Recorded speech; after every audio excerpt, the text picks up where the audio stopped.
And we're live. Clint got the jump on y'all tonight. He got in here early and whacked them, everybody. Yeah, I guess it sends that notification out as soon as I create the stream. So that's pretty cool. But I hadn't got the notifications yet. We'll see how long it takes them to get that done. Boom, there it is. YouTube, 20, both YouTube channels, 26, 28 seconds. We'll be waiting on Facebook anytime. Oop. Oh man, it's cold here. Looks like we got a pretty good little snow event coming. Whew. Well, I'm gonna start getting these links out before everybody starts showing up. Let's see here. Birds cold down here in this basement, man.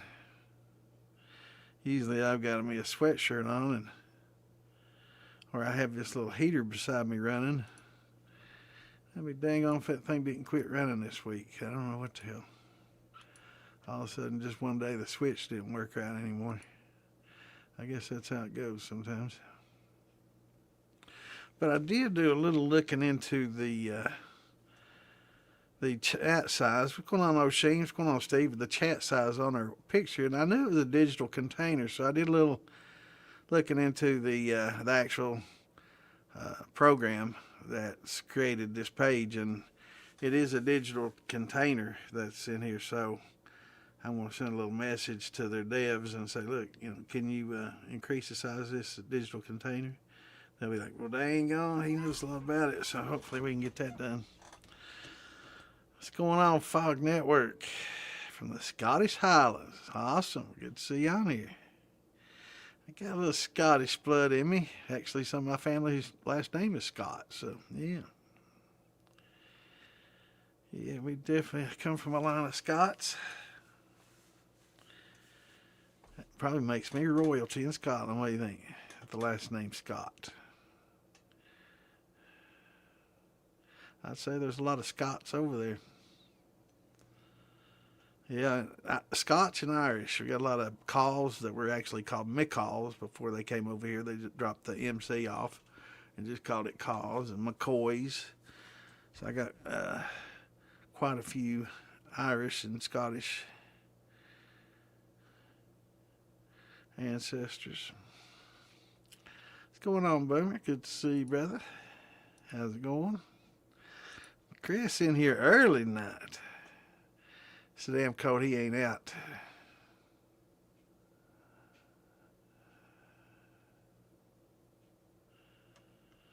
Awesome. Yeah, actually I've got some people in my family that were given the middle name Scott because of that as well. Actually, my little brother's first name is Scott Claiborne.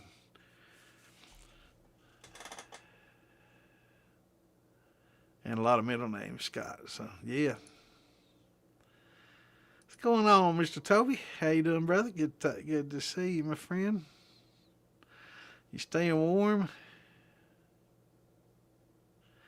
Working on your first white rum. Nothing like that feeling, man. That's awesome.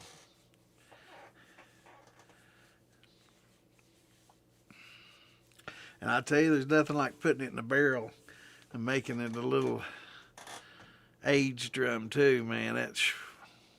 It does so much for a lot of different things. I love barrel aging. I love the flavor that it gives. So tequila, rum, white dog, anything you can put in there, I tell you.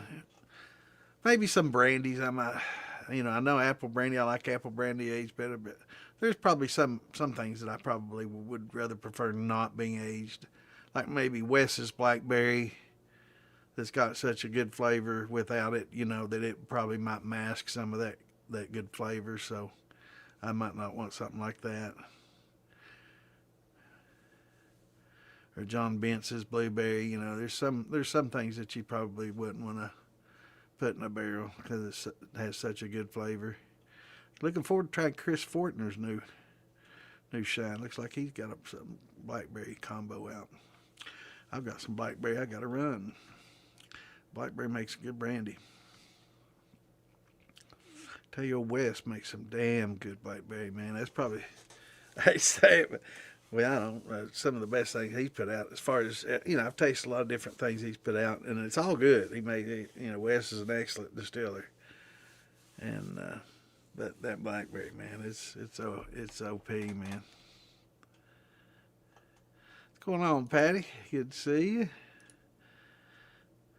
Distilling on grain or off. Scotland, we usually distill off the grain, but absolutely, if you can distill on the grain and not scorch it, I would absolutely distill on the grain if I could do so without scorching it. You get a lot more flavor that way. It's kind of like making beer. A lot of times in beer making, they'll once they create the wort, they'll pull the grains off of it. According to them, it's done. It's not going to benefit from the grain, and probably for a beer it doesn't.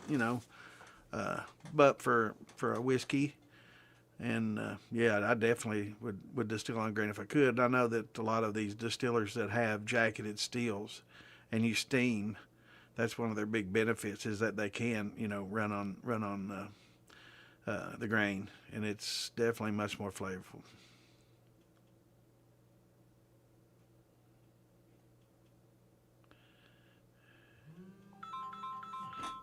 Uh-oh. Hold on a minute. Let me mute this.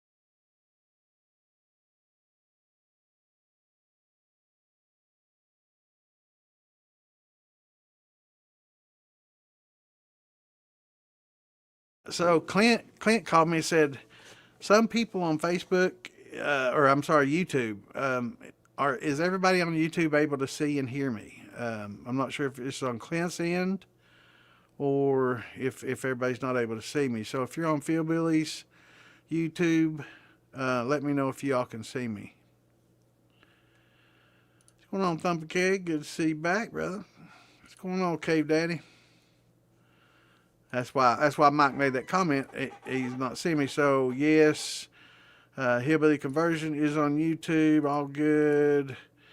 All right. If you're on YouTube, are you on the Militia YouTube page or Hillbilly Moonshine page?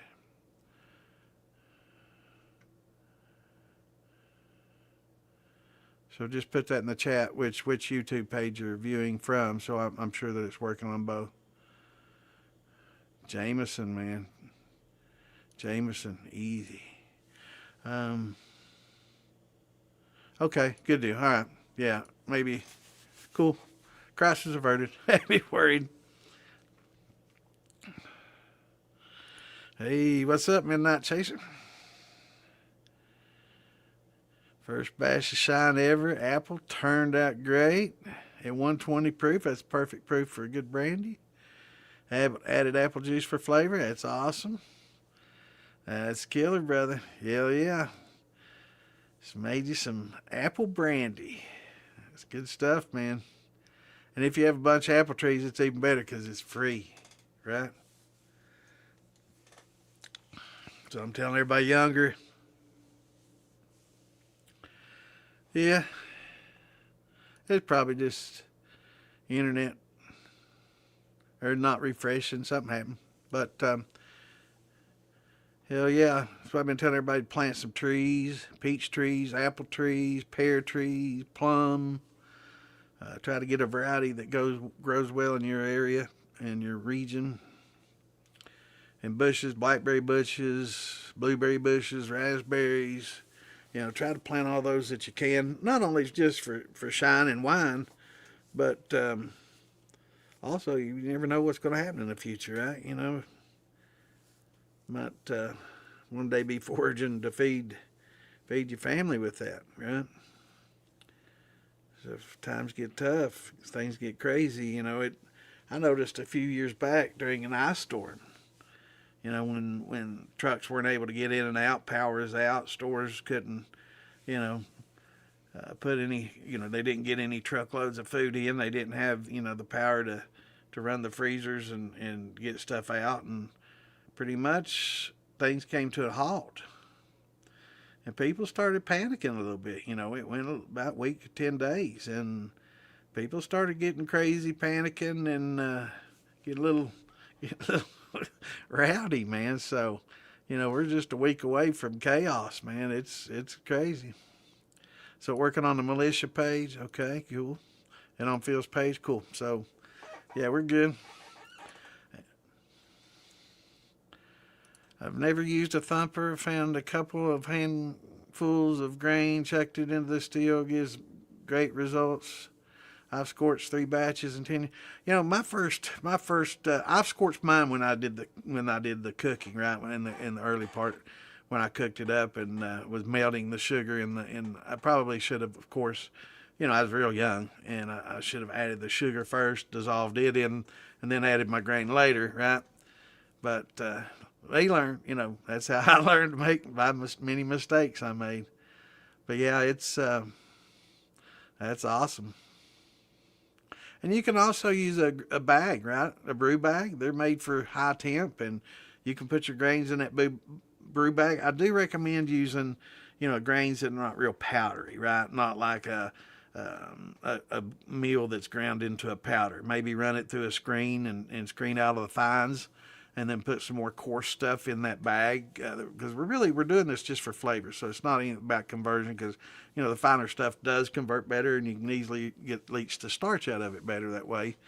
But you know, if you put the bigger chunks in a bag, and when you distill, just suspend that bag in there, you can distill on the grain as well. Now, one of the benefits too, you know, I talk about this bever all the time, and I'm going to plug it again, and everybody's moaning and groaning out there that hates the old Chinese bevers, but they're good little pots, and you know, I can't say enough good about them, but I will show you, let's see here. One of the benefits to them is it has a false bottom. So if you see and I'm going to hide chat for just a second here, but if you see and I'm going to hide yours too, but if you see on the bottom about 4 or 5 inches up, that little ring there, inside there is a metal, like a metal pie plate, and it's got holes in it, so, you know, it allows anything to go through it, boiling water and stuff to go through it, but it forms like a little shelf about that far off the bottom. So if you could suspend your grains, you know, you could probably pull it all the way up through the ferrule there and tie it, or you know, you could probably weld you a little hook, you know, in on the lid, you know, to hang your bag and let it, because it's not going to scorch, because it's going to sit right on top of that false bottom anyway, regardless, you know. So you wouldn't have to really legit, you know, hook it up. You could just drop it in there and do it. But yeah, you could definitely distill on the grain with this setup using that false bottom. And that's, you know, I don't talk about that probably too when I talk about, you know, one of the benefits of that little setup. But, you know, that's yet another benefit to it. You know, I feel I could be their best salesman, man. That's awesome little pop for a beginner, intermediate, and even advanced. I mean, it's a good little, you know, 18 and a half, 15, 13, 10 gallon, whatever size you get. It's a good little still for the size of money. You know, not everybody wants to run 100 gallon anymore, or 50, 40 gallon, you know. So for hobbyists, you know, 30 gallons or less, 40 gallons or less, generally, they say, you know, that's pretty much been the cutoff between, you know, hobby and small craft is, you know, 40 over the years. Good deal. And I like that, man. Getting numbers on both, that's good. Breakdown, and you can see the chat on both. That's one of the biggest benefits. If you can do that, and you want to see the chats on, you know, you can open up and I guess split your screen up and open it up on all of the ones so you can see all the chats if you can't see it on this on the screen here that I posted. But I'm going to talk to StreamYards now that I know what the name of the digital container is. I'm going to just send a message directly to the devs and say, look, you know, this is the situation.